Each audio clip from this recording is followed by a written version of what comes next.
मित्रांनो, शालिनी भक्तिसागरमध्ये तुमचे मनपूर्वक स्वागत आहे। तर आज आपण या व्हिडिओच्या माध्यमाने ऐकणार आहोत 12 ज्योतिर्लिंगांच्या कथा। तर त्यातल्या आपण श्री सौराष्ट्र सोमनाथांचं, श्री शल्य मल्लिकार्जुनम, उज्जैनियम महाकाल, ओंकारेश्वर, ममलेश्वरम, परल्यम वेदनाथांचं, डाकिनियम भीमशंकरम। तर भीमशंकरम ज्योतिर्लिंगाची उत्पत्तीपर्यंत आपण 6 ज्योतिर्लिंगांची कथा आतापर्यंत आपण ऐकून चुकलो आहोत। आज आपण 7वी लिंग वाराणसी यांची कथा महात्म्य ऐकणार आहोत। जो खूप भाग्यवान आहे त्याला विश्वेश्वर महादेवाची वाराणसीची कथा ऐकायला मिळेल। आणि तुमच्या मित्रपरिवारांना हा व्हिडिओ वाराणसीच्या महात्म्याचा नक्की शेअर करा। वाराणसीचे महात्म्याचा व्हिडिओ शेअर केल्याने खरोखरच पुण्यफळाची प्राप्ती होते। पाप करायला आपल्याला लागत नाही, पण पुण्य आपल्याला करावे लागते। पाप हे सहजासहजी आपल्या हातून होऊन जातो। पाप म्हणजे काय? खोटं बोलले म्हणजे पाप होतं, कोणाची चुगली केली म्हणजे पाप होतो, कोणाला आडं देवडं बोलले, टाणे टोमणे मारले म्हणजे पाप होतो। पण पुण्य करायला आपल्याला वेळ लागतो, म्हणून हे पुण्याचं काम तुम्ही शेअर करायचं नक्की करा, तर ते पुण्य तुम्हालाच मिळेल। वाराणसीमध्ये 33 कोटी देवता अवतरलेले आहेत। विश्वेश्वर महादेव काशी विश्वनाथाय नमः या मंत्राचा सकाळ संध्याकाळ नुसता जपसुद्धा केला तरी आपले ब्रह्महत्येसारखे पाप आणि कोटी रुद्र असे पुण्यफळाची आपल्याला प्राप्ती होईल आणि ब्रह्महत्येसारखे पापांपासून आपल्याला मुक्ती मिळेल। हे आपल्याला वाराणसीचा जो कोणी अध्याय ऐकतो त्याला सर्व सिद्धी प्राप्त होतात, दीर्घायुष्याची प्राप्ती होते, धन धान्य यांची प्राप्ती होते, मोक्षाची प्राप्ती होते, त्याशिवाय महादेवाची त्याच्यावर असीम कृपा प्राप्त होते। काशी विश्वनाथ सर्वात महत्त्वाचे। काशी विश्वनाथमध्ये नुसते एक वेळेस स्नानसुद्धा केले तरी आपल्याला गर्भवास सोसावा लागत नाही। काशी विश्वेश्वर हे महात्म्य पुऱ्या ज्योतिर्लिंगाचे तर महत्त्व आहेच, पण सर्वात जास्त महत्त्व काशीचे आहे। काशीची दिवोदासाची कथा मी तुम्हाला गणेश पुराणमध्ये चांगली सांगितलेली आहे। गणेश लोक कसा प्राप्त झाला, दिवोदास झाला, तर गणेश पुराणमध्ये अक्षरशः काटे येऊन जातील। गणेश पुराणमध्ये गणेश लोकाची माहिती संपूर्ण व्हिडिओ 1 तासाचा दिलेला आहे। तर कसे काशी विश्वनाथचे महात्म्य आणि अतिशय सुंदर आणि रमणीय सांगितलेले आहे मी त्याच्यात गणेश पुराणमध्ये आहे। काशी विश्वनाथाचे महात्म्य, दिवोदासाला गणेश लोक कसा प्राप्त झाला टायटल आहे। तर हे काशी विश्वनाथाची कथा आपण ऐकूया। बऱ्याच काही तुमच्या गावाच्या कमेंट्स आल्या, अशाच गावाच्या कमेंट्स येऊ द्या आणि माझा आत्मविश्वास वाढवू द्या। माझं हे चॅनल तुम्हाला पण माहिती आहे 3 महिन्यासाठी डिमॉनिटाईज झालेलं आहे। तर हे चॅनल माझे अजून त्यांनी चालू केलेले नाही आहे, पण तुम्हाला माझ्या या कथा आवडतात तर मी या कथा अशाच माझ्याकडून तुम्हाला टाकत आहे। 90 दिवस त्यांनी डिमॉनिटाईज केलेले आहे माझं हे चॅनल। यूट्यूबवाले म्हणत आहे की तुम्ही कॉपीराईट केलेली आहे कोणाची, तुम्ही कोणाचं काही चोरून टाकताय या व्हिडिओवर, म्हणून त्यांनी माझं हे चॅनल डिमॉनिटाईज केलेलं आहे। पण मी एवढं घाबरत नाही, एवढं टेन्शन घेत नाही। खूप मला रडू आलं होतं ज्यावेळेस माझं हे चॅनल डिमॉनिटाईज केलं की मी कधीच कोणाची कॉपीराईट चोरलेली नाही। मला भगवंताशी बुद्धी देवो, जे माझ्याजवळ महादेवाने मला जी बुद्धी दिली आहे, जे माझ्याजवळ हे शिव महापुराण आहे, जे लिंग पुराण आहे, विष्णू पुराण आहे, गणेश पुराण आहे, देवी भागवत पुराण आहे, जे माझ्याजवळ पुराण आहे त्यातली थोडी माहिती वाचून अर्धा तास, पाऊण तास, 1 तास जे माझ्याजवळ आहे तेच मी तुम्हाला टाकते आणि तेच खरं आहे। मी कोणाचं कोण काय बोलत आहे तेवढा मला वेळ पण नाही ऐकायला की कोणाचा व्हिडिओ काय टाकत आहे, लोक काय बोलत आहे, मला तेवढासुद्धा वेळ नाही त्यांचे व्हिडिओ ऐकायला। जे माझ्याजवळ पुराण आहे ते सत्यता आहे, म्हणून हे चॅनल तुम्हाला पण माहिती आहे की डिमॉनिटाईज झालेलं आहे, तरी पण तुम्ही सपोर्ट करावा, चॅनलला सबस्क्राईब करावा आणि जास्तीत जास्त जणांना शेअर करून माझं चॅनल पुढे घेऊन जा, म्हणजे यूट्यूबवाल्यांनी आपलं हे चॅनल चालू करायला हवं आणि चांगले मिलियनला आपले सबस्क्रायबर यायला हवे। तर शालिनी भक्तिसागर कथा हे पण माझं चॅनल आहे, तर त्या चॅनलला पण सबस्क्राईब करा। विष्णू पुराण चालू आहे, जन्माष्टमी कृष्णाचे जन्माच्या कथाच्या लीला चालू आहे। तर आता आपण काशी विश्वनाथाचे महात्म्य ऐकूया। श्री गणेशाय नमो नमः। सूत म्हणाले, ऋषींनो, आता मी तुम्हाला महापातकाचा नाश करणारे विश्वेश्वर ज्योतिर्लिंगाचे महात्म्य सांगतो। या जगात दृष्टिगोचर होणाऱ्या सर्व वस्तू सच्चिदानंद स्वरूप, निर्विकार आणि सनातन ब्रह्मस्वरूप आहे। या कैवल्यरहित अद्भुत भावात रममाण झालेल्या परमेश्वराला जेव्हा अनेक होण्याची इच्छा झाली तेव्हा तो सगुण रूपाने प्रकट झाला। त्याला शिव असे म्हणतात। मग तो शिवच पुरुष आणि स्त्रीरूप झाला आहे. त्या पुरुषालाही शिव हीच संज्ञा आहे. स्त्रीला पण शक्ती म्हणून समजली जाते. या सच्चिदानंद स्वरूप शिव आणि शक्तीने स्वतः अदृश्य राहून पुरुष आणि प्रकृती यांना उत्पन्न केले. त्यांनी आपले माता पिता दिसले नाहीत. म्हणून ते संशयात पडले. तेव्हा त्यांना निर्गुण परमात्म्याची वाणी ऐकू आली. तुम्ही दोघांनी जगाच्या उत्पत्तीसाठी तपश्चर्या केली तरच सृष्टीचा विस्तार होईल. तेव्हा पुरुष आणि प्रकृतीने विचारले, हे प्रभू, हे शिव तुमच्या आज्ञेनुसार आम्ही तपश्चर्या करू, पण त्यासाठी योग्य स्थान दिसत नाही. आम्ही काय करावे? तेव्हा निर्गुण शिवजींनी सर्व तेजाचे सारस शोभावी अशी एक नितांत सुंदर नगरी तयार केली. ती 5 कोस विस्तीर्ण आणि सर्व साधनांनी युक्त होती. त्यांनी तिला आकाशात पुरुषाजवळ स्थित केले. पुरुषाने म्हणजे श्रीहरीने तीत वास्तव्य करून सृष्टी निर्मितीच्या इच्छेने आदिपुरुषाचे निर्गुण निराकार शिवजीचे ध्यान करत प्रदीर्घ काळ तपश्चर्या केली. त्या परिश्रमाने त्यांना अंगातून जलधारा वाहू लागल्या. त्या पाण्याने शून्य आकाश व्यापून गेले. तेथे दुसरे काहीच दिसत नव्हते. तेव्हा विष्णूंनी ही काय अद्भुत वस्तू आहे असे म्हणून आश्चर्याने मस्तक हलवले. त्यावेळी त्यांच्या कानातून एक मणी खाली पडला. तो ज्या ठिकाणी पडला ते स्थान मणिकर्णिका नावाचे प्रसिद्ध तीर्थ झाले. शून्य आकाशात भरलेल्या पाण्यामुळे निर्गुण शिवजींनी उत्पन्न केलेली ती नगरी हेलकावे खात वाहू लागली. ती बुडू लागली. तेव्हा शिवजींनी तिला आपल्या त्रिशूळाजवळ धारण करून स्थिर केली. त्यानंतर श्रीहरींनी प्रकृती नामक स्त्रीसहित तेथे शयन केले. तेव्हा शिव इच्छेने त्यांच्या नाभी कमळातून ब्रह्मदेव उत्पन्न झाले. त्यांनी शिवजीच्या आज्ञेने 50 कोटी योजनेने विस्तारणे ब्रह्मांडात 14 भुवनाची रचना करून अद्भुत सृष्टी निर्माण केली. पूर्वी शिवजींनी 5 कोस विस्ताराची ती स्वनिर्मिती आद्य नगरी ब्रह्मांडापासून निराळीच ठेवली होती. नंतर ब्रह्मांडातील सर्व प्राणी कर्माने बांधले गेलेले आहेत. सांसारिक मोह मायेत गुरफटलेले हे जीव मज परमात्म्याला कसे प्राप्त होणार असा विचार करून ती मध्ये अव्यक्त लिंगाची स्थापना केली. त्या लिंगाला हे स्थान कधीही सोडायचे नाही असे सांगून त्या नगरीला त्रिशूळावरून उत्तरून मर्तुलोकात स्थापन केले. लोकांचे कल्याण करणारी, त्यांना ज्ञान देणारी, कर्मफल नाहीसे करून त्यांना मोक्ष देणारी ती नगरी म्हणजे काशी नावाने विख्यात झाली. असून शिव महाप्रभूंना ही काशी अतिशय प्रिय आहे. ती अविनाशी आहे. अर्थात ब्रह्माजीचा दिवस संपला तरी ती नाहीशी होत नाही. प्रलय काळात शिवप्रभू तिला आपल्या त्रिशूळावर धारण करतात आणि ब्रह्माजी सृष्टीची रचना करतात. तेव्हा तिची पुन्हा पहिल्या जागी स्थापना करतात. ती नगरी मनुष्याचे कर्माचे कर्षण करते म्हणून तिला काशी असे म्हणतात. काशी नाव नुसते श्रवण केल्याने सर्व पापांचे नाश होते. जो काशी तीर्थाचे महात्म्याचे वास्तव्य काशीचे महात्म्य ऐकते त्यांना हजारो कोटी रुद्र अभिषेकाचे पुण्य मिळते आणि कोटी लिंग दान केल्याचे पुण्यफळाची प्राप्ती होते आणि शिवलोकाची प्राप्ती होते. त्यांना मोक्षाची प्राप्ती होते आणि त्यांच्या कधीही स्वप्नात सुद्धा त्यांना दुःख मिळत नाही असे स्वतः शिवाने सांगितलेले आहे. जो कोणी ओम काशीयाय नमः, ओम विश्वेश्वराय नमः, ओम अविमुक्तेश्वराय नमः या मंत्राचा जो कोणी 108 वेळा जप करेल तो महापापी पण असला तरी त्याला मुक्ती मिळेल. जो कोणी अविमुक्तेश्वराय नमः या मंत्राचा 108 वेळा जप केला खूप महापापी आहे. कोटी हत्यासारखे त्याने ब्रह्महत्येसारखे पाप केले आहे तरी त्याला पापापासून मुक्ती मिळेल असे स्वतः शिवाने सांगितले आहे. तर अशी अविमुक्तेश्वर लिंग महापापी माणसालाही मुक्ती देणारी आहे, मोक्षदायक आहे. अन्य क्षेत्रामध्ये जीवमात्रांना 6 रुपयादी मुक्ती मिळतात. त्यांना वाराणसीत गती मिळते. ती महापुण्यदायक पंचक्रोशी कोट्यावधी हत्याचे पातक नाहीसे करणारी आहे. म्हणून ब्रह्मदेव, श्रीहरी, सिद्धयोगी, मुनी आणि त्रैलोक्यातील सर्व निवासी मोक्ष आणि दोन्ही गोष्टी सांगणारी आहेत. महात्म्य अगाध आणि अनंत आहे. ते कोणीही वर्णन करू शकत नाही. तरीही माझ्या बुद्धीनुसार तिच्याविषयी थोडे बहुत सांगण्याचा मी प्रयत्न केला आहे. कैलासपती शंकर हे आतून सत्वगुणी आणि बाहेरून तमोगुणी आहेत.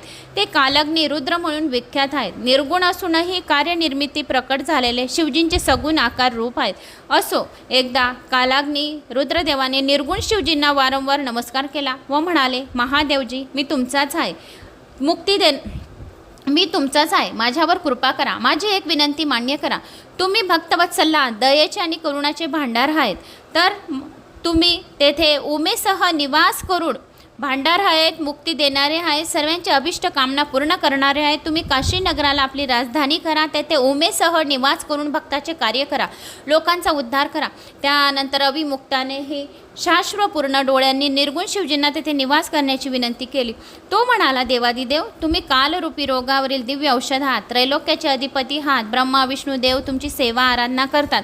तुम्ही परोपकारासाठी तेथे नित्य निवास करा आणि अत्यंत अचित सुखाच्या प्राप्तीसाठी तुमचे ध्यान करीत मीही तेथे स्थिर बसून राहीन. हे ब्राह्मणो, विश्वनाथांनो, प्रार्थना केल्यावर सर्वेश्वर शिवजींनी जगाच्या कल्याणासाठी काशीमध्ये निवास केले. त्या दिवसापासून ती नगरी सर्वश्रेष्ठ आणि तिची कीर्ती खूप वाढली. तेव्हा ऋषी म्हणाले, सुजी, आता आम्हाला परमपवित्र वाराणसीचे आणि अविमुक्त ज्योतिर्लिंगाचे महात्म्य सांगण्याची कृपा करा. सूत म्हणाले, ऋषींनो, तुम्ही लोकहिताच्या उद्देशाने फार चांगली माहिती विचारली. पूर्वी पार्वतीने भगवान शंकरांना संदर्भात प्रश्न केला होता. त्यावर शिवजींनी निरूपण केले होते. तेच मी तुम्हाला सांगणार आहे. ते म्हणाले, पार्वती, वाराणसी हे माझे गोपनीय आणि अतिशय पवित्र आणि मला आवडणारे हे गोपनीय क्षेत्र आहे. सर्व प्राण्यांना मुक्ती देणारे आहे. तेथे सिद्धगण माझ्या व्रताचे आचरण करतात, तर शिवलोकाची प्राप्ती इच्छा असणारे नाना प्रकारचे चिन्ह धारण करतात. जितेंद्रिय आणि जितात्मा होऊन नित्य महायोगाचा अभ्यास करतात. भोग मोक्षरूपी फल देणारे आणि वेदांनी प्रतिपादन केलेल्या त्या उत्तम महायोगाचे नाव आहे पाशुपात योग. प्रिये, आता मला वाराणसी का प्रिय आहे ते ऐक. तेथे राहायला मला का आवडते ते मी तुम्हाला सांगतो. माझे भक्त आणि माझे तत्व जाणणारे विज्ञानी हे दोघेही मुक्तीला पात्र आहेत. त्यांना कोणत्याही तीर्थाला जाण्याची आवश्यकता नाही. जो वाराणसी तीर्थक्षेत्राची कथा ऐकून घेतो, वाराणसी तीर्थक्षेत्राला जाऊन येतो, त्याला कोणतेही तीर्थ करण्याची आवश्यकता नाही. 12 ज्योतिर्लिंगांची आणि 12 तीर्थांची 4 धाम यात्रा केल्याची गंगोत्री, यमुनोत्री सर्व काही या वाराणसीमध्ये आहे. तर त्याला या कथा ऐकल्याने सुद्धा सर्व ज्योतिर्लिंगांच्या पुण्यफळाची प्राप्ती होईल. ते तीर्थाच्या ठिकाणी गेले काय आणि न गेले काय सारखेच आहे. ते जीवनमुक्त असतात, म्हणून त्यांना कोठेही मृत्यू आला तरी मोक्षाची प्राप्ती होते.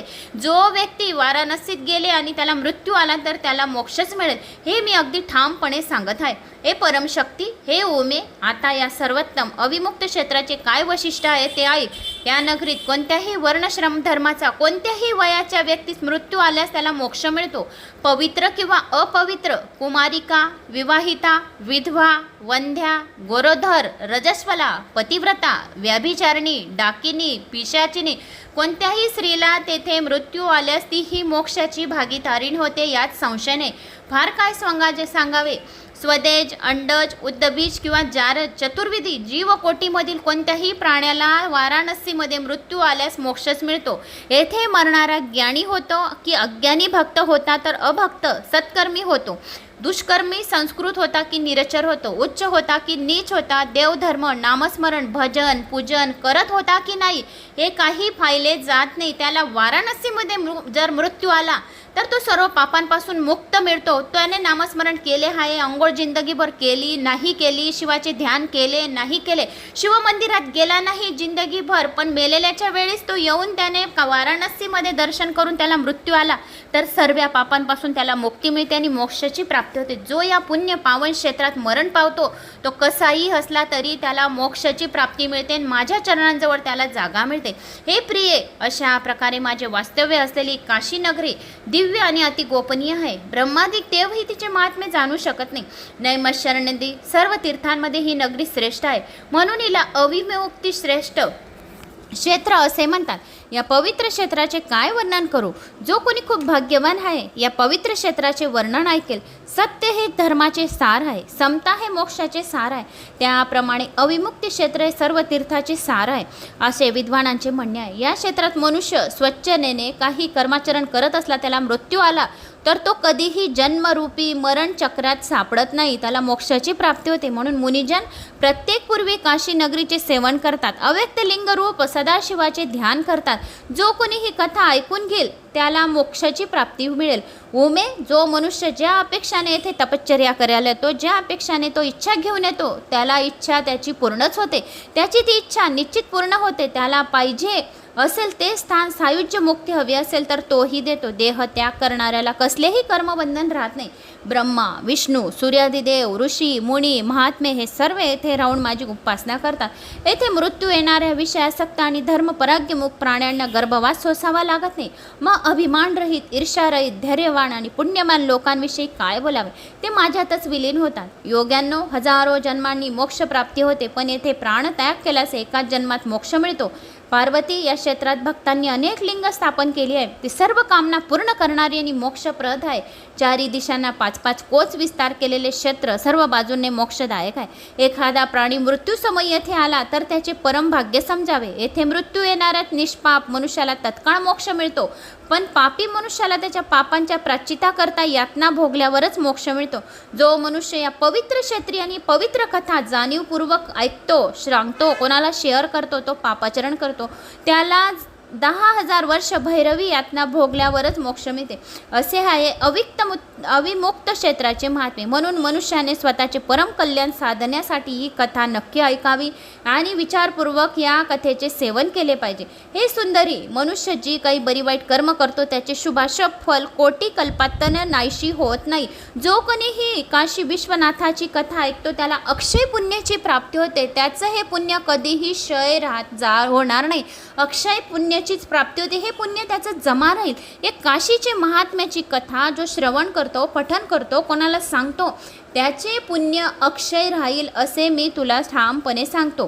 तर आता शुभ कर्मामुळे स्वर्गाची प्राप्तीसुद्धा होते, अशुभ कर्मामुळे नरकची प्राप्ती होते आणि शुभाशुभ कर्म समान असतील तर मनुष्य जन्म प्राप्त होतो.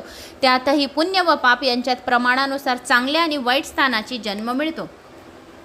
शुभ आणि अशुभ ही दोन्ही कर्माचे क्षय झाल्यावर म्हणजेच फळे भोगल्यानंतर मोक्षाची प्राप्ती होते. हे महेश्वरी, कर्मकांडात सचित, क्रियमान आणि प्रारब्ध ही 3 प्रकारची कर्मे बंधनात टाकणारी म्हणून सांगितली जातात. पूर्वजन्मी केलेल्या कर्मांना सचित म्हणतात, या जन्मी केलेल्या शुभाशुभ कर्मांना क्रियमान म्हणतात आणि जे शरीराने फलरूपाने भोगले जातात त्यास प्रारब्ध म्हणतात. यातील सचित आणि क्रियामन कर्माचा पूजनाधिक सत्कर्मांनी उपायांनी क्षय होतो. प्रारब्ध कर्म भोगून संपावे लागते, तेथे अन्य पर्याय नाही. पण काशी हे असे एकमेव स्थान आहे जेथे तिन्ही कर्माचा क्षय होतो. म्हणून त्या नगरीला काशी विश्वनाथ अशी नगरी म्हटले गेलेले आहे. म्हणून तेथे सर्व तीर्थ सुलभ आहेत, पण काशी दुर्लभ आहे असे म्हटले जाते. पूर्वजन्मी काशीचे आदराने दर्शन केले असेल तर येथे मृत्यू येतो, अन्यथा येत नाही. जो मनुष्य काशीला जाऊन गंगेत स्नान करतो त्याला सचित स्नान केल्याचे पुण्यफळाची प्राप्ती होते, पण प्रारब्ध कर्म भोगल्याशिवाय संपत नाही. म्हणून तो येथे मृत्यू पावला तर त्याला क्षय होतो. एखाद्याने काशीमध्ये राहिल्यावर पुढे पापचरण केले असेल तरी पहिले कर्म बलवान असल्यामुळे त्याला पुन्हा काशीत राहण्याचे सौभाग्य प्राप्त होते. हे प्रिये, जो एका ब्राह्मणाला काशीवास घडतो त्याला काशी क्षेत्रात राहावयास मिळते, तो मोक्षपदाचा अधिकारी होतो. काशीमध्ये मृत्यू येणाऱ्यास पुनर्जन्म नाही. कामना आणि फलाच्या उद्देशाने प्रयाग तीर्थ राहून मृत्यू आल्यास पुनर्जन्म नाही, तसे काशीमध्ये मृत्यू आल्यास त्याला पुनर्जन्म नाही. जर काम ठेवून काशीत मृत्यू आला तर त्याचे काशी वासाचे पुण्यफळाची प्राप्ती होते. आणि तीर्थराजात प्रयागात कामनाविरहित साधा मृत्यू आला तर त्याला प्रयाग वासाचे फल मिळत नाही. अशा प्रकारे काशी महात्म्य थोर अगाध आहे. जो भक्तांना भुक्तिमुक्ती देणार आहे, जो खूप भाग्यवान आहे त्यालाच काशी तीर्थाचे महात्म्य ऐकायला मिळेल. भुक्तिमुक्ती मिळणारे आहे. विश्वेश्वर ज्योतिर्लिंगांचे महात्म्य ही अगाध आहे. काशी विश्वेश्वराय नमः. तर विश्वेश्वराय नमो नमः. विश्वेश्वर महादेव सर्व इच्छा कामना पूर्ण करतो. विश्वेश्वराय नमः. काशी विश्वनाथ भगवान की जय. आता गौतमाचा प्रभाव. सूत म्हणाले, ऋषींनो, आता मी तुम्हाला त्र्यंबकेश्वर ज्योतिर्लिंगांचे महात्म्य सांगते. काशी विश्वनाथाचे महात्म्य सांगितले, आता त्र्यंबकेश्वर ज्योतिर्लिंगांचे महात्म्य ऐका. या संदर्भात मी व्यास महर्षींच्या मुखातून जे काही ऐकले तेच तुम्हाला निवेदन करणार आहे. पूर्वी गौतम नावाचे श्रेष्ठ ऋषी होऊन गेले. त्याची पत्नी मोठी अहिल्या धार्मिक होती. ती ऋषींनी दक्षिणेकडील ब्रह्मगिरीवर निवास करून 10,000 वर्ष तपश्चर्या केली होती. एकदा त्या प्रांतात 100 वर्ष पाऊस पडला नाही. अतिभीषण दुष्कर्मामुळे लोक अक्षरशः त्रासून गेले होते. कोठेही पाण्याचा टिपूस दृष्टीत पडत नव्हता. पण हिरवे पान कोठून दिसणार. शेवटी तेथे राहणारे मुनी, मनुष्य, पशुपक्षी तेथून निघून गेले. त्या भयंकर परिस्थितीत ऋषी आणि ब्राह्मण प्राणायामात तप्तर होऊन काशीबशी कालक्रमणा करू लागले. तेव्हा गौतमांनी 6 महिने विशेष तपानुष्ठान करून वरुणाला प्रसन्न करून घेतले. वरुणाने त्यांना दर्शन दिले आणि वर मागण्यास सांगितले. गौतमांनी त्याला पाऊस पडण्याची विनंती केली. तेव्हा तो म्हणाला, ब्राह्मण, महादेवाची आज्ञा उल्लंघून मी पाऊस पाडू शकत नाही. तुम्ही चतुर आहात, माझी मर्यादा जाणता म्हणून तुम्ही दुसरे काही मागा, मी अवश्य देईन. गौतम म्हणाले, वरुणदेव, मला ज्या गोष्टीचा नितांत आवश्यकता आहे तीच मी तुमच्याकडे मागतो आहे. येथे भयंकर दुष्काळ पडला आहे, चराचर विश्व व्याकुळ झालेले आहे. येथील जीवमात्राचे कष्ट आणि दुःख दूर व्हावे म्हणून मी तुम्हाला पाऊस पाडण्यास सांगत आहे. जलदान हे जीवनदान आहे, अक्षय आणि दिव्य फल देणारे आहे. तुम्ही जलराशीचे स्वामी आहात म्हणून मला पाणी द्या, असे सांगितले. वरुण म्हणाला, ठीक आहे, तुम्ही एक खड्डा तयार करा. गौतमांनी तत्काळ एक हातभर खोल खड्डा तयार केला. जलादीप वरुणाने तो पाण्याने भरून टाकला. तो म्हणाला, मुनिवर्य, या खड्ड्यात अक्षय पाणी राहील. ते पाणी तुमच्यासाठी तीर्थरूप होईल. हे तीर्थ तुमच्या नावाने विख्यात होईल. येथे केलेले दान, हवन, तप, देवपूजा, पितरांचे श्राद्ध अक्षय फलदायी होईल. वरुणाने निज कृपेने पाण्याची व्यवस्था केली म्हणून गौतमांना फार आनंद झाला. त्याने त्याची स्तुती केली. त्या स्तुतीने प्रसन्न होऊन वरुण आपल्या स्थानी निघाला. श्रोते हो, अशा प्रकारे श्रेष्ठ आणि उत्तम पुरुषाचा आश्रय घेतल्याने मनुष्यांना गौरवाची प्राप्ती होते. पण असे महात्मे ओळखले आले पाहिजे, त्यांचा सद्गतीचा लाभ घेतला आला पाहिजे. मोठ्यांच्या संगतीने मोठेपणा आणि हलक्याच्या संगतीने हलकेपणा प्राप्त होतो.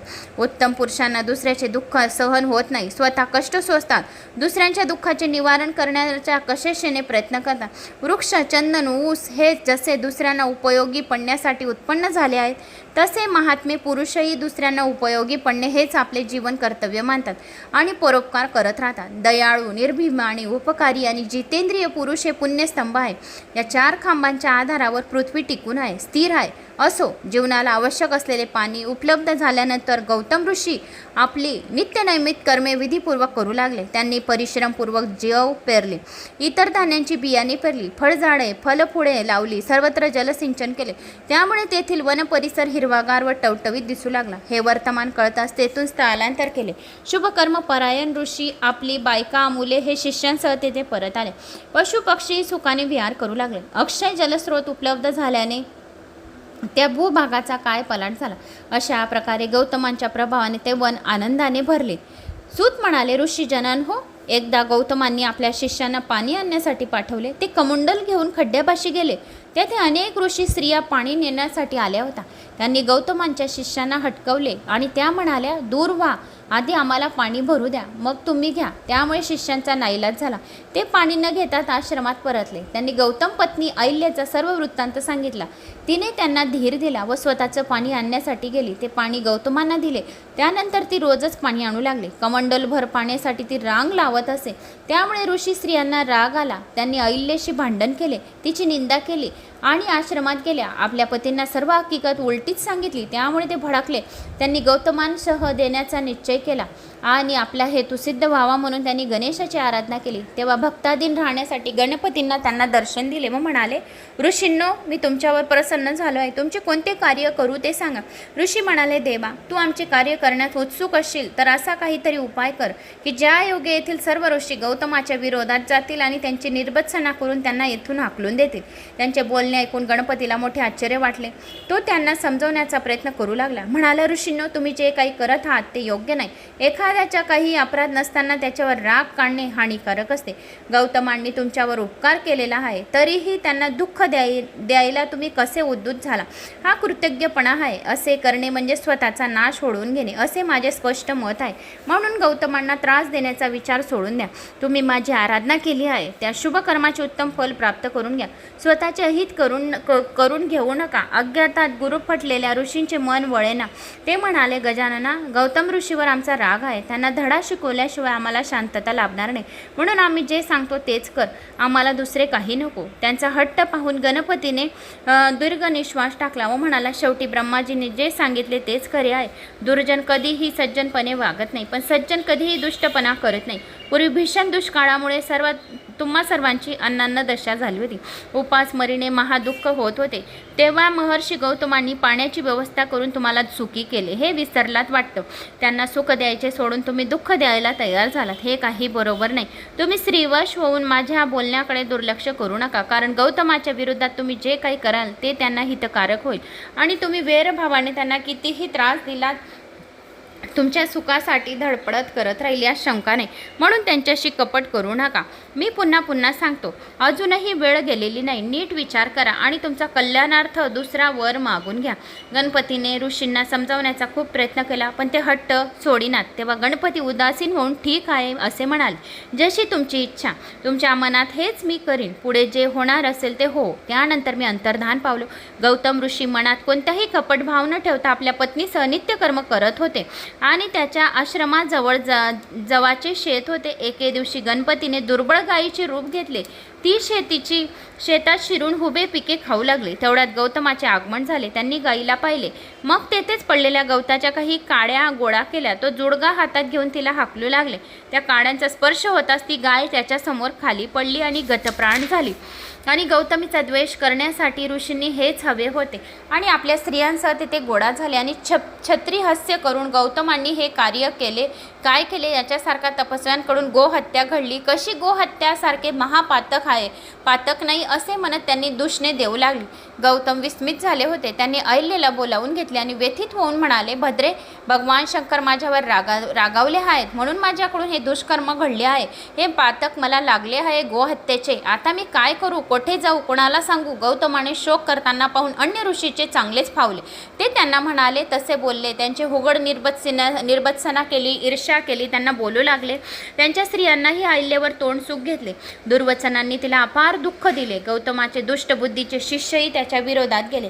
मग ते सर्वजण त्याचा धिक्कार करू लागले आणि म्हणाले, तुझ्यासारख्याने आपले तोंड जगाला दाखवू नये. तू महापापी आहे. गोहत्या करणाऱ्याचे दर्शन कधी करू नये.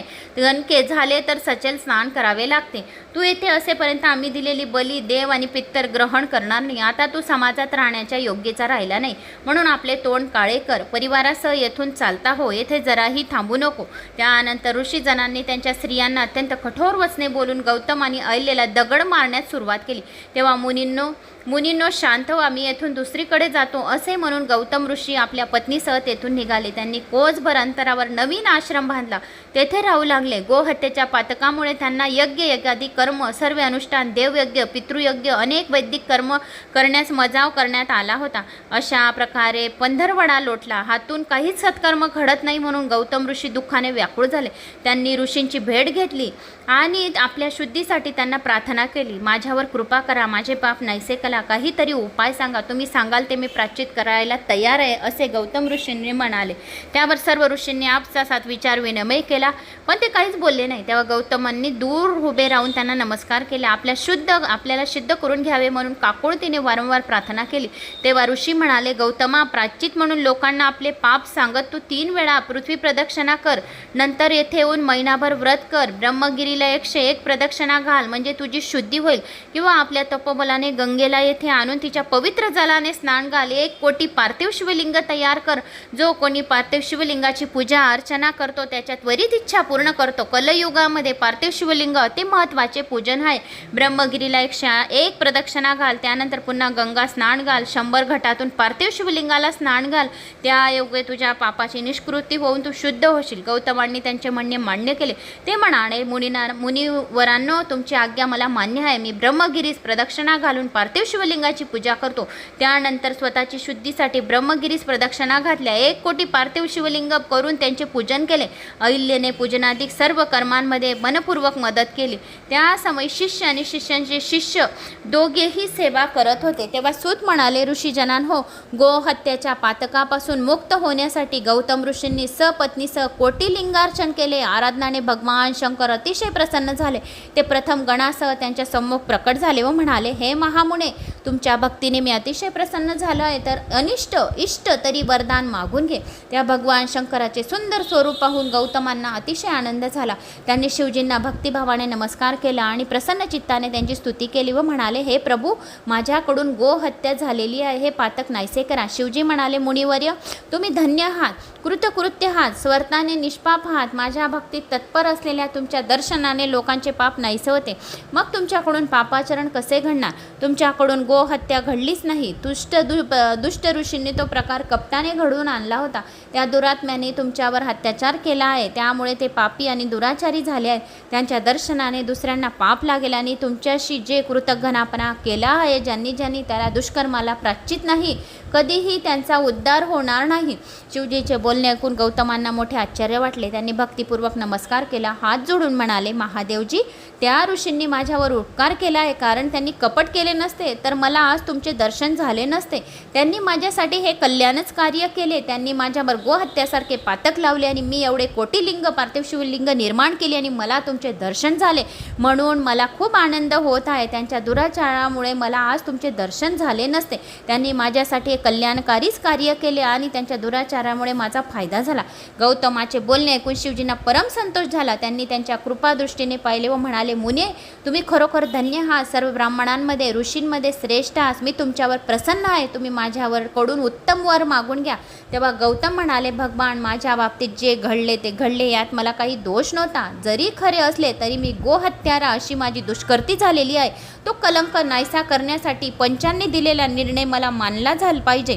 त्यांनी मला गंगेला येथे आणून तीच स्नान करावयास सांगितलं आहे. त्याची मनने मी मान्य केले. म्हणून तुम्ही माझ्यावर प्रसन्न असाल तर लोकांवर उपकार करण्यासाठी मला गंगा द्या. तेव्हा गौतमांनी शिवजींचे पाय धरले आणि त्यांना वारंवार नमस्कार केला आणि भक्तवत्सल्य शिवप्रभूंनी स्वर्ग आणि पृथ्वी यात गेलेल्या गंगेशिवाय तसेच विवाहाप्रसंगी ब्रह्माजींना दिलेल्या गंगाजलाशिवाय ते गंगाजल शिल्लक होते ते सर्व गौतमांना दिले. ते गंगाजल परमसुंदर स्त्री रूपाने तेथे प्रकट झालेले आहे. गौतमांनी तिची स्तुती केली, तिला नमस्कार केला व म्हटले, गंगे, तू सर्व लोकांना पावन करणारी आहे, म्हणून मी तुला शरण आली आहे. जो कोणी तुझी गंगाची कथासुद्धा ऐकेल तरी त्याचे पातक नाहीसे करजो, असे शिवजींनी सांगितले. हर हर गंगे, जो कोणी अंघोळीच्या वेळेस बोलेल या हर हर गंगे असा जप करेल त्याचे सर्व पातके, गोहत्यासारखी पातके, ब्रह्महत्यासारखी पातके नष्ट करजो, नष्ट करायचे आणि त्यांना सर्व सिद्धी प्राप्त करून द्यायचे. हर हर गंगेमध्ये सर्व कष्ट, दुःख, दारिद्र्य त्यांचे हरवून द्यायचे, असे शिवजींनी स्वतः गौतमाला सांगितले आणि पृथ्वीवर गंगा स्त्री रूपा मध्ये तेथे प्रकट झाली. गौतमीने तिची स्तुती केली आणि तिला नमस्कार केला व म्हणाले, गंगे, तू सर्व लोकांना पावन करणारी आहे, म्हणून मी तुला शरण आले आहे. तिला नमस्कार केला आणि तिला शरण आले. तू नरकात पडणाऱ्या पामराला शुद्ध करजो, जो नरकात पडलेला असेल आणि गंगा मातेचं नाव घेईल, गंगाजल त्याचं प्राशन करेल, गंगा त्याच्या डोक्यावर तो प्राशन करेल, या गंगाजलचे छिडकाव करेल, तरी तू त्या पामराला शुद्ध करजो, निष्पाप करजो. शिवजी म्हणाले, हे देवी, तू माझ्या आज्ञेने गौतमींना पवित्र कर. गंगा म्हणाली, ठीक आहे, मी श्रेष्ठ ऋषींना त्यांच्या परिवाराला पावन करून आपल्या स्थानी जाईल. जो कोणी ज्या घरात गंगाजल राहील आणि गंगाजल लाल कपड्यात त्यांच्या काचेच्या बाटलीमध्ये राहील आणि घरात वारंवार पौर्णिमा, अमावस्या, गुरुवार, अष्टमी, प्रदोष, शिवरात्री या दिवशी वारंवार घरात कोणी गंगाजल शिपडेल, त्यांच्या निगेटिव्ह ऊर्जा बाहेर जाऊन त्यांच्या पितरांना मोक्षाची प्राप्ती होईल. आंघोळीच्या पाण्यात हर हर गंगे गंगाजलचा छिडकाव करेल, तरी पण त्याचे दुःख, दारिद्र्य 7 जन्माचे दूर करेल, असे गंगेने सांगितले. म्हणून शिवजी म्हणाले, गंगा, एवढी घाई करू नको. वैवस्त्य म्हणून 28व्या कलयुगापर्यंत होईपर्यंत तू पृथ्वीवर राहा. वैवस्त्य म्हणूचे 28वे कलयुग पूर्ण होईपर्यंत तू पृथ्वीवर गंगा राहा, असे शिवजींनी सांगितले आणि सर्व पाप्यांची पाप हरण कर आणि तू इथेच वास्तव्य कर, असे शिवजींनी गंगाला सांगितले. गंगा म्हणाली, हे प्रभू, हे माझे महात्मे सर्व नद्यांपेक्षा अतिशय महत्त्वाचे महात्म्य आहे. जो कोणी हे महात्म्याचे वाचन करेल, जो कोणी हे महात्म्याचे पठन करेल, जो कोणी या महात्म्याचे श्रवण करेल, या जो कोणी हे महात्मे कोणाला ऐकवेल, त्याचे 7 जन्माच्या पिढ्यांचे उद्धार करून त्यांचे पितर जर नरकात पडले असतील तर त्यांना मोक्षाची प्राप्ती देजो आणि त्याच्या कुलाचा वंश वाढजो, त्यांच्या घरातल्या मुलाबाळांना दीर्घायुष्य देजो आणि त्यांना धनधान्य देजो आणि 28व्या कलयुगापर्यंत या पृथ्वीवर तर राहील. पण जो कोणी ही पावन कथा नुसतं श्रवण मात्राने त्यांचे सर्व दुःख, दारिद्र्य नाहीसे करेल, असे गंगेने सांगितले. म्हणून हे महात्मे सर्व नद्यांपेक्षा अतिशय महत्त्वाचे, अधिक महत्त्वशील होईल. तुम्ही अंबिकेसह गणांसह येथे राज राहत असणार तर मी येथे राहीन. शिवजीने असे तिचे म्हणणे तत्काळ मानले. गंगा म्हणाली, तुम्ही पण तुमच्या पूर्ण अंबिकेसह या गंगामध्ये राहा. तर शिवजींनी म्हटले की तिने तत्काळ मान्य केले. गंगे, तू चतुर आहेस, तू सुद्धा मला इथे तुझ्याजवळ वास्तव्य करीत आहे म्हणजे तू खूप चतुर आहे. मी तुझ्याहून भिन्न नाही, पण तू माझ्या इच्छेनुसार येथेच राहा आणि तूही येथेच राहा. हे ते शुभ वचन ऐकून गंगेला अतिशय आनंद झाला. तिने शिवजींची पूजा केली, त्यांची मनोभावे स्तुती केली. जो कोणी ही स्तुती गंगेची आणि शिवजीची स्तुती ऐकेल त्याला दीर्घ आयुष्याची प्राप्ती होईल. त्याला कधीही कोणताही रोग जीवनात होणार नाही आणि त्याला बल, यश, कीर्ती, मान सन्मान मिळेल. जो जिथे जाईल त्याथे त्याची कीर्ती पसरेल असे गंगेने आणि शिवजीने सांगितले. इतक्या देव आणि पुरातन ऋषी तेथे आले. अनेक प्राचीन तीर्थ, पवित्र क्षेत्र, मनुष्य रूप धारण करून तेथे राहिले. त्यांनी भगवान शंकर, गौतम ऋषी आणि गंगेचा जय जयकार केला. त्यांनी आदराने पूजा केली, विनम्र भावाने स्तुती केली. त्यामुळे गंगा त्यांना प्रसन्न झाली आणि शंकर त्यांना उद्देशून म्हणाले, देवांनो, तुमच्या मनात जी इच्छा असेल तो वर मागून घ्या. तेव्हा देव म्हणाले, हे जगत प्रभू, हे महादेवजी, या नद्यांमध्ये श्रेष्ठ, सर्व नद्यांमध्ये श्रेष्ठ असलेल्या गंगेला तुम्ही आपल्या जटेमध्ये धारण करा आणि आमच्यावर प्रसन्न असाल तर आमच्या आणि मानवाच्या हितासाठी या गंगेजवळच तुम्ही वास्तव्य करा. तेव्हा गंगा म्हणाली, तुम्ही मला येथे राहावयास सांगत आहात, पण जगाच्या कल्याणासाठी तुम्ही पण येथे राहत का नाही? तर तुम्हाला पण इथेच राहायचे असे गंगेने सांगितले. तेव्हा मी गौतमाच्या पापनाशनासाठी आले होते आणि काम झाल्यावर येथून जाणार आहे, पण येथे राहून माझा विशेष सन्मान होणार असेल तर माझे महत्त्व वाढवण्यासाठी तुमच्याकडून खरोखर काही प्रयत्न करत असणार तर मी येथेच राहीन. तेव्हा देव एकमुखाने म्हणाले, महादेव म्हणाले, हे गंगे, हे महादेवी गंगे, तू आणि शिवप्रभूने जगावर उपकार करण्यासाठी आमच्या हितेसाठी येथे निवास करावा. गुरुने सिंह राशीत प्रवेश केल्यानंतर तो येथे असेपर्यंत आम्ही सर्वजण येथे राहू. 11 वर्ष आजपर्यंत जगाचे पाप धुवून मलिन झाल्यानंतर तुम्ही तुझ्या पवित्र जलात त्रिकाळ स्नान करू. भगवान शंकराचे दर्शन घेऊ. सिंहस्थ पर्वातील पुण्यकर्माणी आणि पापमुक्त होऊ आणि तुझ्या आज्ञेने आपापल्या स्थानी जाऊ. याप्रमाणे देवांनी आणि महर्षींनी गौतमांनी प्रार्थना केल्यावर गंगा आणि भगवान शंकरांनी तेथे निवास केला. गंगा आणि गौतमी नावाने शिव महाप्रभू त्र्यंबकेश्वर ज्योतिर्लिंगाच्या रूपाने जगाचे कल्याण करू लागले. त्र्यंबकेश्वरी ज्योतिर्लिंग निर्माण केले. या दोघांची सेवा केल्याने महापातके नष्ट होतात. या दोघांची कथा ऐकल्याने महापातके नष्ट होतात. या दोघांचे महात्म्य ऐकल्याने, कोणाला सांगितल्याने सुद्धा महापातके नष्ट होतात. तेव्हापासून जेव्हा जेव्हा गुरु सिंह राशीत असतो तेव्हा तेव्हा देव सर्व तीर्थ, पुण्यक्षेत्र, पुष्करादी सरोवरामध्ये, नद्या, गौतमी तटावर येतात आणि निवास करतात. जोपर्यंत तेथे वास्तव्य असते तोपर्यंत त्यांच्या मूळ स्थानावर केलेल्या कोणत्याही सत्कर्माचे पुण्यफल मिळत नाही. हे सर्व तीर्थ क्षेत्र सस्तानी परतल्यावर उपासकांना त्यांच्या सेवकाचे पुण्यफळाची प्राप्ती होते. ऋषींनो, गौतमीचे म्हणजेच गोदावरीच्या काठी असलेले त्र्यंबकेश्वर ज्योतिर्लिंग महापातकाचे नाश करणारे विशेष प्रसिद्ध आहे. जो मनुष्य भक्तिभावाने त्र्यंबकेश्वर ज्योतिर्लिंगाचे दर्शन करतो, त्याला वंदन करतो, त्याचे महात्म्य ऐकतो, त्याचे पूजन करतो, नानाविध स्तोत्रांनी त्याची स्तुती करतो, तो निष्पाप होऊन ज्योतिर्लिंग भक्तांमध्ये अभिष्ट देणारे त्याला ज्योतिर्लिंग त्र्यंबकेश्वर ज्योतिर्लिंगाचे पुण्यफळाची प्राप्ती होते. घर बसल्या त्यांना ज्योतिर्लिंग पुण्यफळाची प्राप्ती होते. मंगल करणारे, परलोकी उत्तम गती देणारे मुनीश्वरांनो, अशा प्रकारे तुम्ही जे काही मला विचारले ते मी सर्व तुम्हाला खरे खरे सांगितले. आता काय तुमची ऐकण्याची इच्छा आहे असे सांगितले. तेव्हा ऋषींनी विचारले, सुजी, गंगेची गौतमीची उत्पत्ती कशी झाली? गौतमांना दुःख देणाऱ्या ऋषींना त्या दुष्कर्माचे काय फळ मिळाले? तेव्हा सूत म्हणाले, ऋषींनो, गौतमाची विनंती मान्य करून गंगा ब्रह्मगिरीवर उगम पावली. औदुंबराच्या शाखेतून तिचा प्रवाह निघाला. गौतमांनी तिला आनंदाने स्नान केले. तिच्या शिष्यांनी, अन्न ऋषींनी त्या पवित्र नदीत स्नान केले. गौतमीचे उगमस्थान गंगाद्वार नावाने प्रसिद्ध झाले. या रमणीय स्थानाचे दर्शन घेतल्याने पाप नाहीसे होते आणि या रमणीय कथेचे श्रवण केल्याने सुद्धा पाप नाहीसे होते. गंगा प्रकट झाल्याचे कळताच गौतमाचा द्वेष करणारे ऋषींनी तेथे स्नानासाठी आले. त्यांना पाहताच गंगा अंतर्धान पावली. तेव्हा गौतमीने हात जोडून मस्तक झुकून तिची स्तुती केली आणि म्हणाले, हे गंगे भागीरथी, तू इथे असे करू नकोस. हात जोडून तिला विनंती केली आणि भागीरथे, तू असे करू नकोस. हे ऋषी अभिमानी असतील, मदाद असतील, साधू असतील, वाईट असतील, पण माझ्या विनंतीला अनुसरून यांना दर्शन दे.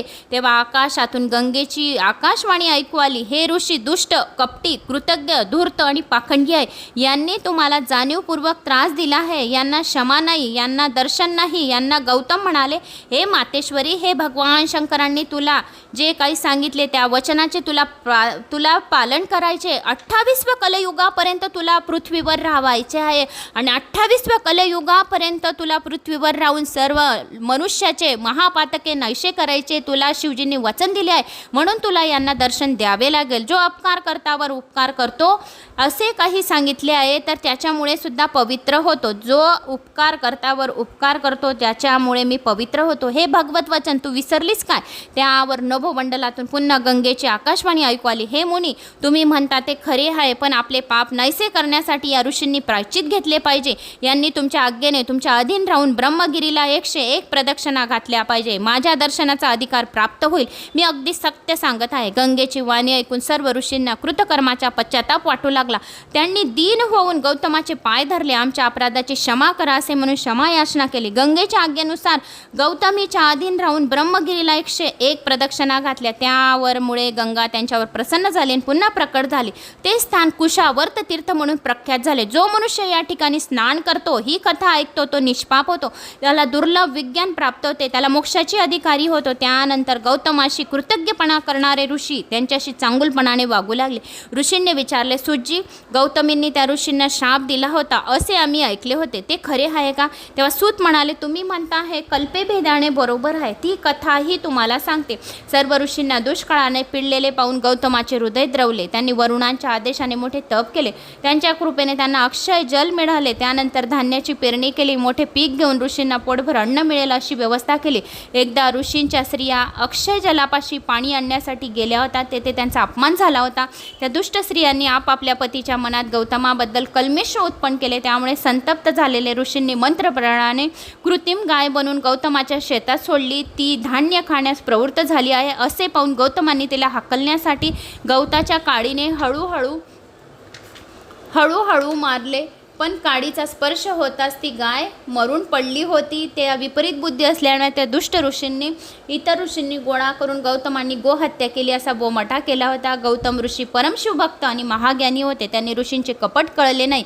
आपल्या हातून खरोखर गोहत्या घडली असे समजून करून ते शोक करू लागले.